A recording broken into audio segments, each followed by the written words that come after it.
The young and the restless spoilers Audra Charles stood at the floor-to-ceiling windows of her penthouse office, gazing out at the glittering skyline of Genoa City. The late afternoon sun painted the horizon in molten gold, but Audra's eyes were cold, her mind consumed by one single thought, the utter destruction of Kyle Abbott. For months she had meticulously assembled every piece of her scheme, financial reports, clandestine meetings, the perfect photograph, and now the trap was almost set. Her carefully orchestrated plan was twofold. First, she would engineer Kyle's professional ruin at Jabot Cosmetics, ensuring that every misstep could be blamed on him alone. Second, and far more personal, she would shatter the blissful relationship between Kyle and Claire Newman. Audra's vendetta against the Abbott-Newman alliance was no secret. Her family's fortune had been decimated by Victor Newman's aggressive acquisitions, and she blamed Kyle's father, Jack Abbott, for standing by as Victor seized control. But while corporate warfare had its own cruel satisfaction, Audra thirsted for something deeper, revenge served cold and personal.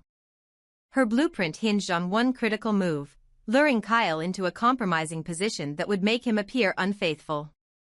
The photograph, a staged scene of a clandestine rendezvous with an attractive model, would be leaked to Claire at precisely the moment her trust was highest. Audra had rehearsed every detail in her mind, the lighting, the angle, even the faux champagne glasses on the balcony railing. It would all look scandalously authentic. But today, as she reviewed her final checklist, an unexpected variable unsettled her: Nate Hastings. Nate, a rising star at Chancellor Communications and Claire's close friend, had been quietly poking holes in Audra's narrative. He had noticed discrepancies in the timing of Kyle's secret meetings and the movements of the hired model. Over lunch the day before, Nate had confided in Claire, innocently enough, that he found Kyle's erratic schedule puzzling. Audra's heart beat faster. If Nate's suspicions deepened, her entire scheme could collapse. "Mr. Hastings is more observant than I anticipated," she murmured to herself, tapping her manicured fingers against the glass. She would need to neutralize him without arousing further suspicion. A whisper campaign, perhaps, plant a seed of doubt about Nate's reliability in Claire's mind. Audra smiled thinly. She relished the thought of Claire questioning the motives of her closest ally. Meanwhile, Kyle Abbott was blissfully unaware of the storm gathering on the horizon. He sat in Jack Abbott's office at Jabot, poring over quarterly reports with furrowed brow. The weight of the family legacy pressed on him more heavily than ever. Sales figures were plateauing, and rumors of a hostile takeover by a rival cosmetics conglomerate, rumors that Audra herself had subtly stoked, were beginning to swirl. Jack, ever the seasoned businessman, leaned back in his leather chair and studied his son. "Kyle, I know you're doing your best," Jack said, voice gravelly with concern. "But if we don't shore up our defenses soon, Jabot could be looking at serious losses. I've asked Diane Jenkins to help us with strategic counsel." Kyle nodded, forcing a smile. Diane had been Jack's ally for decades, sharp-witted, tenacious, and fiercely loyal. Together, they would fortify Jabot's position. But Kyle's mind kept drifting to Claire.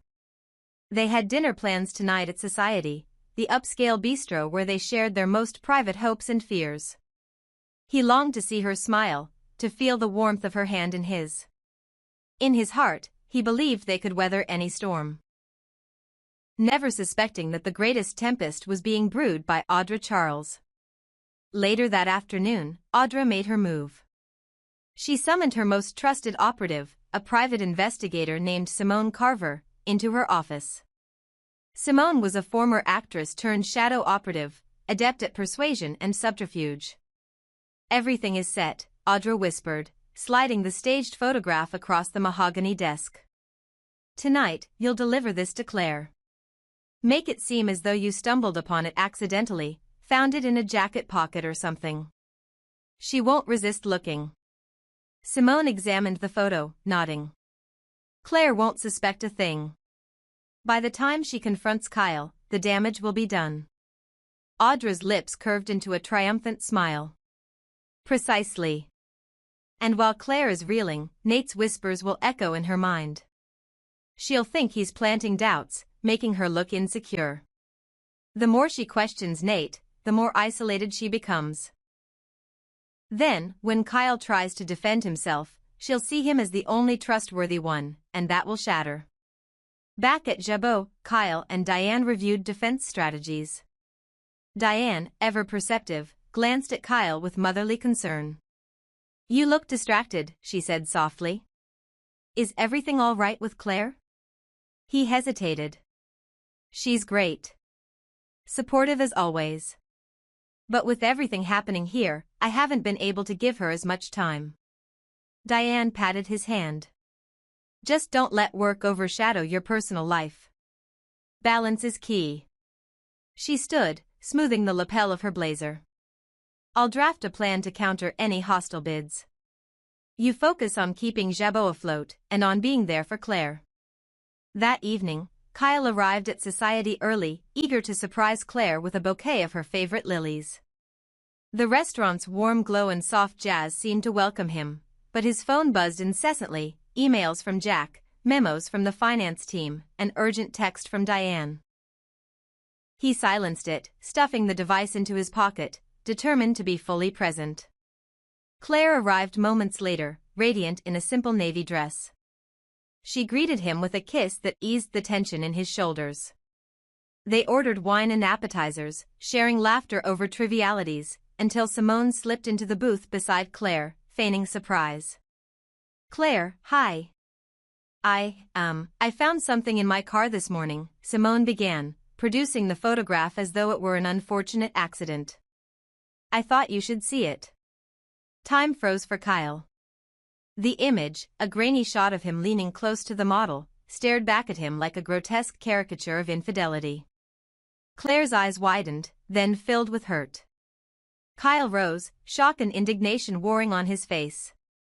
"Claire, this isn't what it looks like," he began, voice trembling. But Claire's expression hardened. She glanced at Simone, then at Nate, who had appeared at the edge of the dining area, concern etched on his face. "You've been lying to me," Claire whispered, tears threatening. "How long has this been going on?" Nate stepped forward. "Claire, wait. I think something's off here." He reached for the photo, studying it. Kyle was in a meeting all afternoon. He couldn't have been here. Claire hesitated, torn between her love for Kyle and Nate's growing alarm. Audra Charles watched from a shadowed corner, her lips curved in a satisfied smile. The trap had sprung. The rest, she knew, would unfold exactly as she had written it. This is just the opening act of the drama, where alliances shift, secrets unravel, and the true scope of Audra's revenge begins to emerge. Let me know if you'd like further chapters exploring Claire's investigation, Kyle's desperate attempts to clear his name, or Nate's role in unmasking Audra's deception. Audra Charles had always prided herself on being one step ahead. For months, she had designed what appeared to be a flawless scheme to dismantle Kyle Abbott's professional and personal life. Every piece of evidence, every clandestine meeting was planned down to the minute. Yet, as the delicate clockwork of her plot ticked on, one variable threatened to undermine everything she had built: Nate Hastings. Nate, with his unwavering sense of justice and sharp intuition, had grown increasingly suspicious of the discrepancies in Kyle's routine. What began as a slight, almost imperceptible hunch had evolved into a full-blown inquiry. In the days leading up to the fateful evening at society, Nate's doubts had only intensified. His once friendly chats with Audra, which he believed were purely social, now felt laced with a hint of something more devious. Audra's carefully cultivated relationship with Nate was, in truth, a facade, a necessary cover to keep her own darker intentions hidden. But as Nate's suspicions mounted, the risk of exposure grew exponentially. Adding further fuel to the fire was Holden Novak. Holden, with his charm and relentless pursuit of Audra's attention, had become an unexpected wild card in her plans. His every interaction with Audra was charged with a magnetic allure that Nate could not ignore. Holden's constant presence not only threatened to steal precious moments of intimacy between Audra and Nate but also forced Audra to feel the barrage of probing questions and distracting rumors. Holden's admiration for Audra was no secret. His overt displays of affection were beginning to ripple through the circles of their shared acquaintances, painting a picture that could unravel the delicate balance Audra had so painstakingly maintained. In a private moment, deep within the silence of her meticulously arranged study, Audra reviewed her plan for what felt like the 100th time. The blueprints of her revenge were laid out before her. The orchestrated scandal designed to paint Kyle as an unfaithful, untrustworthy man in the eyes of Claire Newman. The pivotal moment, the staged photograph that would serve as the linchpin of her scheme, was already in motion. Simone Carver, her trusted operative, had been dispatched to deliver the incriminating evidence to Claire at precisely the right moment. However, the unforeseen interference by Nate and Holden now loomed like a dark cloud over her ambitions. Audra knew that if Nate were to confront her, if he were to start connecting the dots between the unusual timing of the leaked evidence and his own observations, her entire web of deceit could collapse before her eyes. The thought was almost paralyzing. Nate's determination to unearth the truth was not something she could simply dismiss, it was a force to be reckoned with. Every time Nate's penetrating gaze met hers at a social function or during a fleeting moment of conversation, she could feel the weight of his suspicion. It was as though he had already begun piecing together a puzzle she intended to keep forever hidden. One rainy evening, as thunder rolled in the distance and the city was bathed in the gloomy glow of streetlights, Nate cornered Audra in a quiet corner of an upscale bar. The ambient chatter faded into the background as Nate leaned forward, his eyes intense and searching. "Audra, I've been meaning to ask you something," Nate began, his voice low and cautious. "There are things I've noticed lately, strange coincidences, inconsistencies in your story. I'm just trying to understand what's really going on." Audra's pulse quickened. She forced a smile, smooth and practiced. "Nate, you worry too much," she replied, her tone light and dismissive. "I assure you, everything is perfectly normal. Sometimes life is full of coincidences, don't you think?" But Nate wasn't so easily placated. "Maybe," he said, "but when those coincidences start aligning too perfectly to someone's benefit, it makes me wonder if there's something more sinister at play." His words hung in the air, heavy with implication. Before Audra could craft a clever retort, the sound of laughter and clinking glasses distracted them momentarily. Across the room, Holden Novak made his entrance, his charismatic presence commanding attention as he greeted mutual friends with exuberance. His arrival did little to calm Nate's growing disquiet. Instead, it only deepened the intrigue. Holden's overt charm, his relentless compliments, and his seemingly casual flirtation with Audra were all too conspicuous. Over the next few days, the tension in the air was palpable. Audra found herself scrambling to cover her tracks, inventing half-truths and tangled alibis to account for every unexpected meeting and every unexplained gesture. Every time Holden's name surfaced in conversation, Audra's heart raced. Holden had become both a distraction and a danger, a variable she hadn't fully accounted for in her initial calculations. His unyielding pursuit not only jeopardized the authenticity of her relationship with Nate but also risked drawing unwanted attention to her schemes. One evening, as she sat alone in her luxurious study with only the hum of the city to keep her company, Audra stared out at the rain-drenched streets below. She knew that if Nate's suspicions were to reach a boiling point, the carefully laid trap for Kyle might collapse into chaos. The balance was so precarious that even a single misstep could result in everything unraveling before it had the chance to inflict irreversible damage on Kyle and, by extension, on Claire's happiness. Her plan was not merely about corporate vengeance, it was deeply personal. She wanted to obliterate every semblance of stability in Kyle's life, to watch him crumble under the weight of betrayal. In a bid to regain control, Audra resolved to confront the situation head-on. She decided that a public display of confidence was her only safeguard.